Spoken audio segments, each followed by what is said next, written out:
C'est l'histoire de deux veufs attachés à leurs sentiments vécus, perdus dans la tristesse, qui finissent par renaître à la vie. Pascal, 51 ans, est artisan soudeur à Reims dans la Marne. Ludmila, 46 ans, est quant à elle fonctionnaire à Kaliningrad en Russie.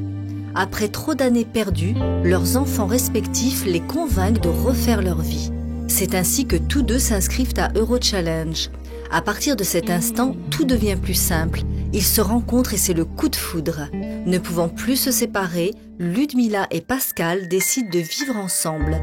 C'est pour eux le moment de rattraper le temps perdu. Aujourd'hui, après 5 ans de mariage heureux, c'est chose faite. De leur propre aveu, Ludmila et Pascal vivent même une seconde jeunesse.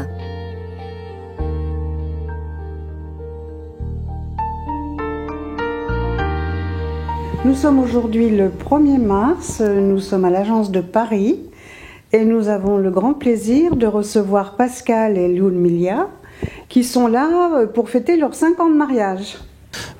C'est suite à un drame personnel, donc j'ai dû prendre une décision pour mon garçon, déjà en premier lieu, de pouvoir recontacter une personne, parce que j'avais besoin de reconstruire une nouvelle vie, parce que cette vie-là s'est arrêtée brutalement suite à un décès de ma première épouse, donc j'ai décidé de faire une démarche de recherche. Et j'ai vu trois agences, dont la vôtre. Et la première, elle m'a tout de suite refroidi parce que la veille, leur bureau avait pris feu. Donc, pas possible. Et j'ai dit refroidi, et puis les locaux étaient complètement détruits. J'ai dit, bon, ça commence mal. Et je suis tombé sur Eurochallenge, comme ça, par hasard.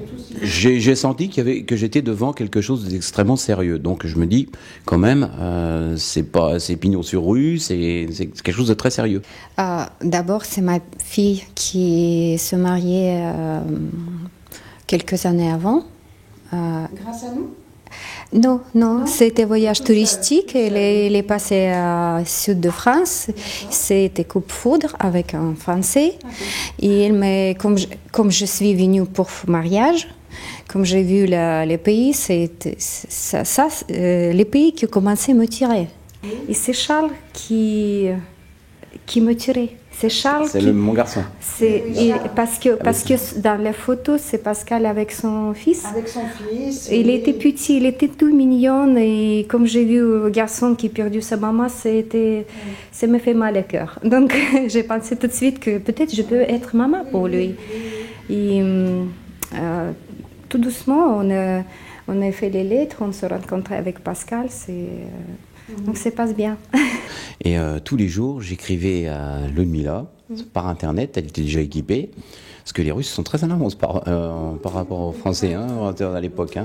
Et Ludmila renvoyait le mail, je me souviens, à sa fille en France, qui traduisait mes mails pour voir ensuite qu'elle me réponde.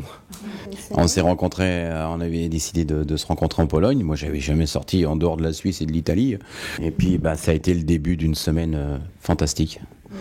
L'une des plus belles de ma vie, sinon la plus belle, je vais dire, parce que j'avais laissé tous mes soucis du quotidien, tout mon passé qui avait été douloureux. Et j'ai vécu vraiment une semaine romantique à souhait. Que ce soit sous la pluie, sous le beau temps ou tout, on a tout eu, c'était au mois de septembre, mais on s'en fichait. J'ai dit, je veux que tu vives avec moi, je lui ai dit. Et c'était pratiquement un aveu de mariage déjà. Et franchement, j'ai été vraiment subjugué par ce que vous avez proposé, parce que je pensais que ça n'existait pas, tout simplement. Et en vérité, ça existait, et vous me l'avez proposé avec bonheur, quoi, tout simplement.